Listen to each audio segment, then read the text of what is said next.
welcome back, guys, to another video. We were studying chemistry of IGCSE O levels और अभी तक हमने I think 2 lectures कर लिए हैं. It's time for the third lecture now and in today's video पहले हमने क्या पढ़ लिया था, हम क्या पढ़े थे. Let me just go through all of those in detail. अभी 2 मिनट ही लगेंगे मुझे. I am gonna cover all the previous things that we already have learn. ठीक है, तो सबसे पहले we were studying the chapter which is the first chapter, states of matter. हमने यहाँ पर कुछ बेसिक चीज़ें पढ़ी थी. जैसे हमने व्हाट इज़ मैटर ये पढ़ लिया था. मैटर क्या है, कंपोनेंट ऑफ एवरीथिंग. अगर आपको ये सब डिटेल में पढ़ना है तो check out my 2 previous videos जो कि सेम प्लेलिस्ट में हैं, ताकि आपको आइडिया हो जाए कि अभी तक हम लोगों ने क्या पढ़ लिया. ओके, हमने अरेंजमेंट के बारे में बात कर ली. सॉलिड की क्या अरेंजमेंट है, लिक्विड की क्या अरेंजमेंट है, गैस की क्या अरेंजमेंट है, और अरेंजमेंट के साथ साथ सेपरेशन के बारे में बात कर ली. And their compressibility, are they compressible और आर दे नॉट कंप्रेसिबल. ठीक है, फिर उसके बाद हमने यहाँ पर ड्रॉ भी किए थे, लेकिन बहुत बुरी ड्राइंग थी, but whatever we did that. और फिर उसके बाद हमने थोड़ी और 2 चीज़ों के बारे में बात की थी. हमने की थी मूवमेंट और वॉल्यूम के बारे में. मैं एक और बात बताना चाहूँगी. आई थिंक कि ये पिछली 2 वीडियोज़ में मैंने इतनी ज़्यादा हाईलाइट नहीं की हैं कि जो एग्जामिनर है ना, इस चैप्टर में से पेपर 1 और पेपर 2 से बहुत ज़्यादा भर के सवाल आते हैं. पेपर 1 में तो यानी MCQ का जो भी पेपर होता है, if you are an IGCSE student तो आपका वो पेपर 2 होगा, और अगर आप O लेवल्स के स्टूडेंट हो तो वो पेपर 1 होगा. ओके, तो इन चीज़ों में आपको बहुत ज़्यादा मार्क्स मिलेंगे which is about arrangement, separation and compressibility, as well as उनकी मूवमेंट और उनकी वॉल्यूम कैसी होती है.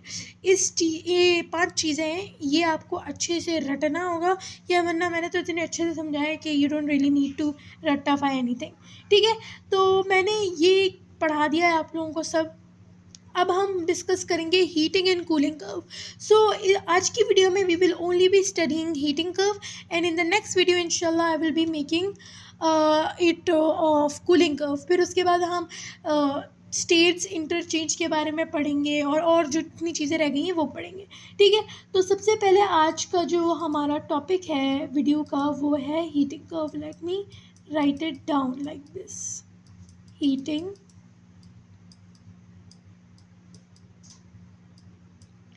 curve. ओके, अब हीटिंग कर्व में देखो, बहुत सारे लोगों को लगता है कि हीटिंग कर्व और कूलिंग कर्व, बस हीटिंग कर्व ही पढ़ लो, क्योंकि cooling curve is exact opposite of what heating curve is. तो लोग इतना ज़्यादा अटेंशन नहीं देते इसे, विच इज़ वेरी रॉन्ग. क्योंकि जब पेपर 1 में आता है तो आप लोगों की हालत ख़राब होती है, आप लोगों का खामखा का ग्रेड खामखा ख़राब हो जाता है. सो फॉर दैट हमें इसे अच्छे से समझ के पढ़ना होगा. मी माई सेल्फ, जब मैं इसे पढ़ रही थी अपनी केमिस्ट्री की क्लासेस में, आई यूज़ टू इग्नोर दिस, क्योंकि मुझे ये बहुत ज़्यादा लो वेट टॉपिक लगता था. लेकिन ऐसा कुछ नहीं है, पेपर 1 में इतने ज़्यादा MCQs आए थे इसके, तो इसलिए I want you guys to score well. So that's why हम लोग इसे एकदम डिटेल में पढ़ेंगे. तो सबसे पहले मैं आप लोगों को थोड़ा सा बता दूँ what heating curve is about. I am not gonna write it down, I am just gonna dictate it. If you guys wish to write it down, it's good. Heating curve basically कोई भी चीज़, चाहे वो solid हो, liquid हो या gas हो, किसी भी स्टेट में हो, जो उसकी इनिशियल स्टेट होती है, उसे आप हीट दो, उसे आप गर्म करो. तो जैसे आप उसे गर्म करोगे ना, ऑफ कोर्स उसकी स्टेट तो बदलेगी, राइट उसकी स्टेट बदलेगी. और जिस टेम्परेचर पे उसकी स्टेट बदलेगी, और वो कैसे बदलेगी, लाइक जो ट्रेंड वो फॉलो करेगा विद रिगार्डिंग द टेम्परेचर, उसी चीज़ को हम प्लॉट करते हैं इन हीटिंग ग्राफ. जैसे 25 सेल्सियस पे एक चीज़, रूम टेम्परेचर होता है 25, ये मैं आप लोगों को बता दूं, क्योंकि ये बात हो सकता है आप लोगों को नहीं पता हो, लेकिन जो प्रिसाइज टेम्परेचर होता है फॉर लाइक रूम टेम्परेचर, तो वो होता है हमारा 25 Celsius, 25 to 30 Celsius, but I think more accurate would be 25 Celsius room temperature. ठीक है, अगर कोई चीज़ ऑलरेडी रूम टेम्परेचर पे है, जैसे for example ice room temperature पे, ice is like ice formed in freezer, वो फ्रीज़र में बनती है, क्योंकि जब वाटर फ्रीज़ होता है तब वो आइस की शक्ल या शेप ले लेता है. सो दैट्स द इनिशियल, और that's like the most suitable temperature for an ice to stay an ice. उसे आप बाहर ला दोगे, अपने किचन के स्लैब पे रख दोगे, किसी प्लेट में रख दोगे, नो मैटर समर है, विंटर है, ऑटम है, कोई सा भी सीज़न है, it will melt after some time. चाहे कोई सा भी वो हो, क्या कहते हैं, सीज़न हो, इट विल मेल्ट, क्योंकि आपने उसका इनिशियल टेम्परेचर तो चेंज कर दिया है ना, तो चेंज आ गया उसके टेम्परेचर में, so it will not remain in ice, it will melt. ठीक है, तो बस यही थोड़ी सी चीज़ों को, इन सारे ट्रेंड्स को, कि कौन सा ऑब्जेक्ट कितने टेम्परेचर पे कौन सी स्टेट चेंज करता है, ये सारी डिटेल्स को हम लोग बेसिकली एक ग्राफ में लिखते हैं, which is known as heating curve. Curve क्यों कहते हैं? Because the pattern usually forms in a heating graph is more likely to be a curve. वो कर्व ही होता है, वो और कुछ होता नहीं है।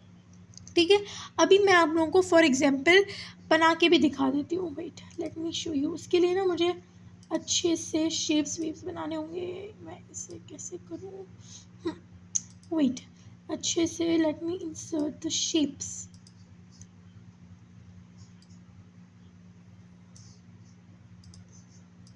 हम लोग इसे कर लेते हैं कॉपी, इसे कर लेते हैं पेस्ट। ये मुझे ना आता नहीं है भाई, I find this very very hard. Oh my god, ये मुझे बिल्कुल नहीं आता। I think I should do something. Wait guys, छोड़ो ना इतनी मेहनत, इसे डिलीट ही कर देते हैं। अब डिलीट नहीं हो रहा, छोड़ो। Let me just draw the exact same thing, पर हाँ मैं gonna draw it. Oh my god, ये मुझे चलाना बिल्कुल नहीं आता है, I hate that, but still we gonna try करते रहना चाहिए गाइस। ओके, तो ये मैंने बना लिया कुछ एक तरीके का curve in front of you guys. ओ भाई, या हैबिट क्यों नहीं था? ओके, तो एक तरीके का ग्राफ मैंने बना लिया है। अब इस ग्राफ को थोड़ी सी प्लॉटिंग कर देते हैं इसमें। यहाँ नीचे हम लोग लिखेंगे, इससे लिखेंगे तो बहुत पतला हो जाएगा यार, इससे लिख लेंगे। यस, तो हम लोग लिखेंगे प्रोग्रेस ऑफ रिएक्शन। प्रोग्रेस लिख लो,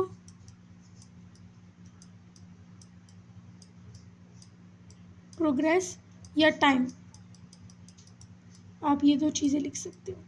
ठीक है, तो एक्स एक्सिस पे we gonna show that, and in Y axis we gonna show temperature. मैं पूरा नहीं लिख रही भाई, टेम्परेचर। ठीक है, अच्छा, अब फॉर एग्जाम्पल मैं यहाँ पर ड्रॉ भी कर देती हूँ। मेरे पास एक आइस है, I love taking ice as an example क्योंकि आसान होता है ना। तो मेरे पास एक आइस है, okay, so this is the ice. अब ये फ्रीज़र में थी at like I don't know -5 Celsius. ठीक है, अब मैंने इसे बाहर किचन के स्लैब पे ला के रख दिया, पता नहीं क्यों, आई डोंट नो, क्योंकि शायद मैं केमिस्ट्री का एक्सपेरिमेंट कर रही थी and I did that, I don't no, don't ask me. ठीक है, तो मैंने इसे किचन के स्लैब पे रख दिया, या प्लेट में रख दिया, या कहीं पे भी रख दिया। तो इसका temperature from -5 Celsius to 25 Celsius हो गया, यानी टेम्परेचर इंक्रीज हो गया, राइट। ये रूम टेम्परेचर है, ये आपने याद रखनी है बात। थ्रू आउट केमिस्ट्री आपको ये बात याद रखनी है कि 25 Celsius, 25 to 30 Celsius is always room temperature. Okay, तो क्योंकि बाजू का ऐसा होता है एमसीक्यूज में, वो आपको रूम टेम्परेचर नहीं बोलते, एट 25 सेल्सियस। तो अब बच्चे को लगता है कि ये तो बहुत ज़्यादा लो है, किसी को लगता है बहुत हाई है, तो वो जज नहीं कर पाते कि what question is asking us to do. तो ये सारी चीज़ें हैं, तो these are the small points I want you guys to know. ठीक है, so 25 Celsius is always room temperature. ठीक है, तो फिर मैंने 5 सेल्सियस से उठा के बेचारे आइस को 25 सेल्सियस में फेंक दिया। मैंने उसे फेंक दिया, सो of course it will melt. अब वो मेल्ट होगा, यानी हमें पता है कि जो चीज़ जिस टेम्परेचर पे मेल्ट होती है उसे हम कहते हैं melting point. We know this. What melting point is? Melting point is basically a point where any substance melts. ठीक है, तो मेल्टिंग पॉइंट इस चीज़ का अभी मैंने आपको कह दिया कि 25 सेल्सियस है। 25 सेल्सियस, ये मुझे 25 नहीं लग रहा, ये मुझे 250 लग रहा है। इसे हम थोड़ा छोटा कर लेते हैं, ये तो दूसरा ही कलर हो गया, वेल कोई बात नहीं। Oh my god, wait, what is going on man, ये वाला कलर थोड़ी लिया था मैंने। हाँ अब सही है, now we can do this. ठीक है, तो यहाँ पर आ गया आपके पास 25 सेल्सियस। ये रूम टेम्परेचर है लेकिन ये बहुत ज़्यादा हाई है। ठीक है, अब हम लोग मानते हैं कि this thing is, O my god, ये तो कुछ ज़्यादा ही लंबा नहीं चला गया।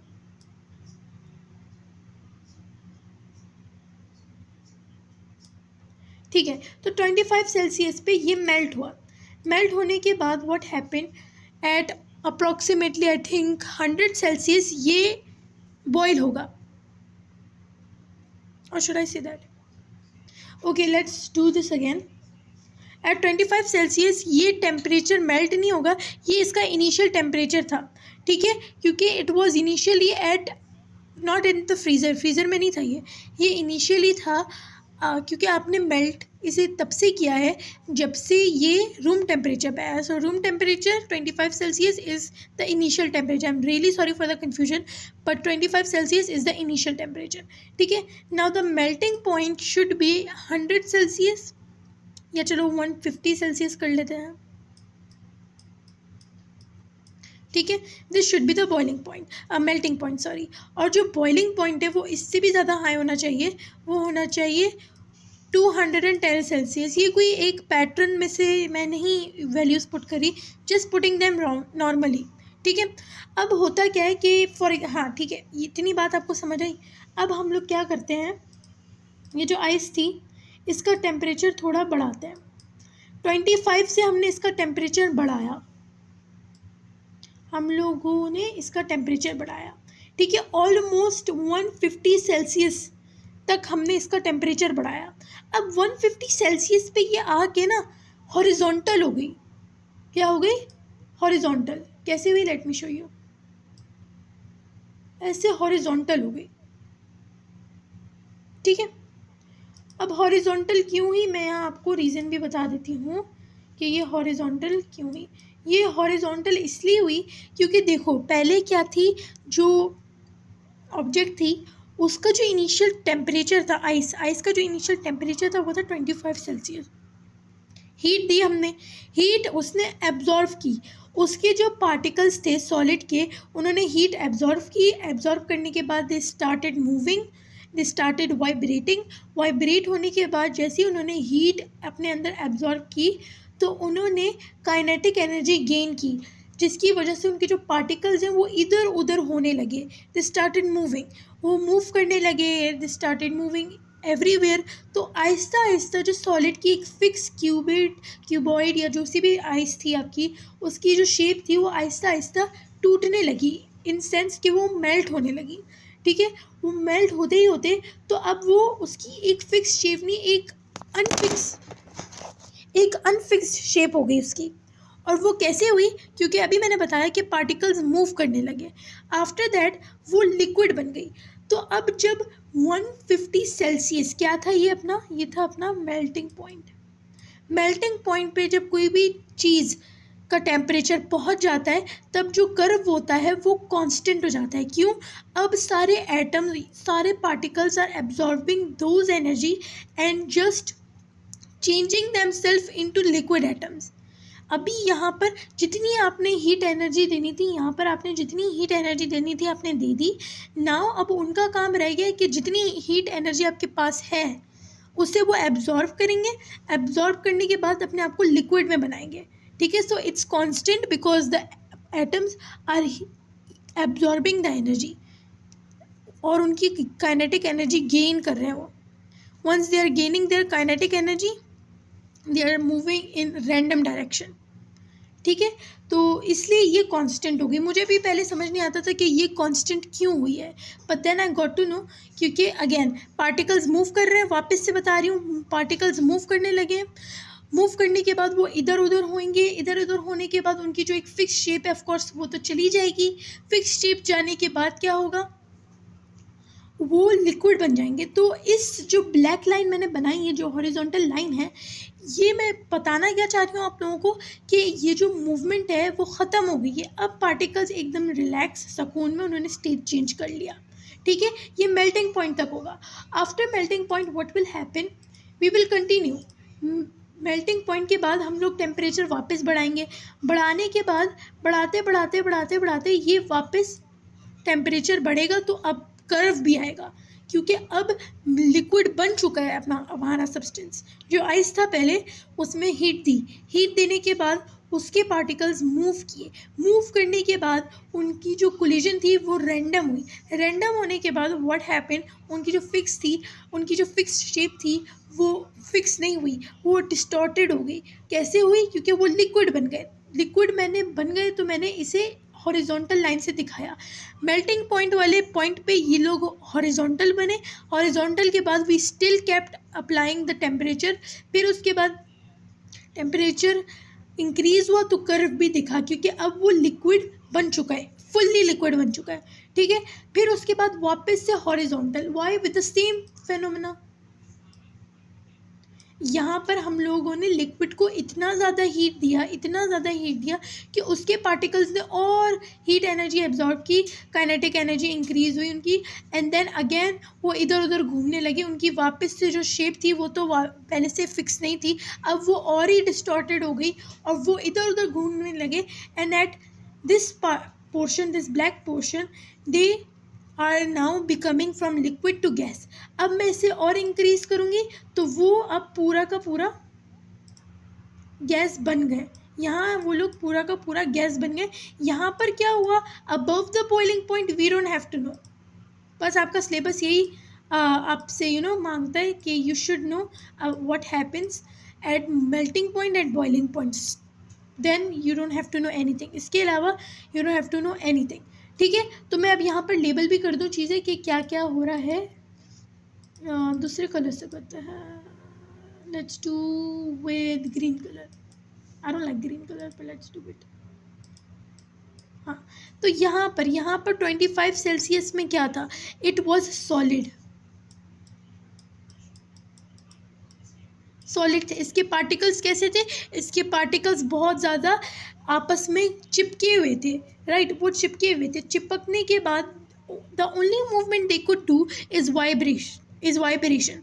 वो सिर्फ वाइब्रेट करते थे ऑन देयर फिक्स पोजीशन। ऐसा नहीं कि इधर उधर जाके वाइब्रेट कर रहे हैं, नहीं, जो उसकी फिक्स पोजीशन है, हीट दे रहे हो, हीट लेके वो तब के वो वाइब्रेट किया, वाइब्रेट करने के बाद वो इधर उधर हुए, उन्होंने हीट एनर्जी गेन की, काइनेटिक एनर्जी उनकी इंक्रीज हुई, and they started moving here and there, and they become eventually liquid at melting point, ठीक है। फिर उसके बाद इस वाली हॉरिजॉन्टल लाइन में क्या हुआ? मेल्टिंग हुआ, melting. Now what is happening in melting? Basically solid is converting into liquid, so simple. फिर उसके बाद यहाँ पर कौन सी स्टेट आई? अब सॉलिड से लिक्विड तो बन गई मेल्टिंग में, तो अब ऑब्वियसली लिक्विड ही चलेगी ना। यहाँ पर लिक्विड वाली स्टेट आई, ठीक है। फिर लिक्विड के बाद यहाँ पर एक और हॉरिजॉन्टल लाइन है। यहाँ पर क्या हुआ? यहाँ पर हुई बॉइलिंग, क्योंकि ये पॉइंट बॉइलिंग पे है, ये जो ट्रेंड है ये बॉइलिंग पॉइंट पे शो हो रहा है। So this is boiling, boiling की स्पेलिंग देख लेना यार, दिस इज बॉइलिंग, ठीक है। बॉइलिंग में क्या हो रहा है? Liquid is turning into gas. ना आगे वाली चीज़ you don't need to know, not, it's not your headache, आपके सिलेबस में है ही नहीं, ठीक है। एक बार वापस से समझ लेते हैं क्या होता है। एक आइस होती है, आइस को आराम से वो फ्रीज़र में चिल कर रही थी, मैंने उसे बाहर ला के टेबल पे रखा, वो मेल्ट हुई। मेल्ट वो कैसे हुई? उसके पार्टिकल्स बहुत ज़्यादा आपस में सख्तली जुड़े हुए थे, ठीक है। हुआ क्या कि once I give them heat, वो वाइब्रेट करने लगे, वाइब्रेट करने के बाद दे स्टार्टेड मूविंग, उनकी काइनेटिक एनर्जी इंक्रीज हुई, उनकी शेप फिक्स से अनफिक्स हुई और वो लिक्विड बन गए। फिर उसके बाद मेल्टिंग पॉइंट पे ये हुआ, मेल्टिंग पॉइंट के बाद हमने और हीट दी, उसके बाद लिक्विड बन गया, लिक्विड बनने के बाद हमने और हीट दी, फिर उसके बाद वो बॉइलिंग पॉइंट आ गया, बॉइलिंग पॉइंट के बाद भी हमने और हीट दी तो वो लिक्विड से गैस बन गया। इस तरीके से विद रिस्पेक्ट टू टेम्परेचर आपकी स्टेट कैसे चेंज होती है, कौन कौन से पॉइंट्स आते हैं, कहाँ कहाँ स्टेट चेंज होती है, कहाँ कहाँ स्टेट चेंज नहीं हो रही, ये सारी चीज़ें is what your exam requires और what your syllabus requires, ठीक है। तो आज की वीडियो में बस इतना ही हमने पढ़ लिया हीटिंग कर्व। नेक्स्ट वीडियो में इंशाल्लाह we will study what cooling curve is।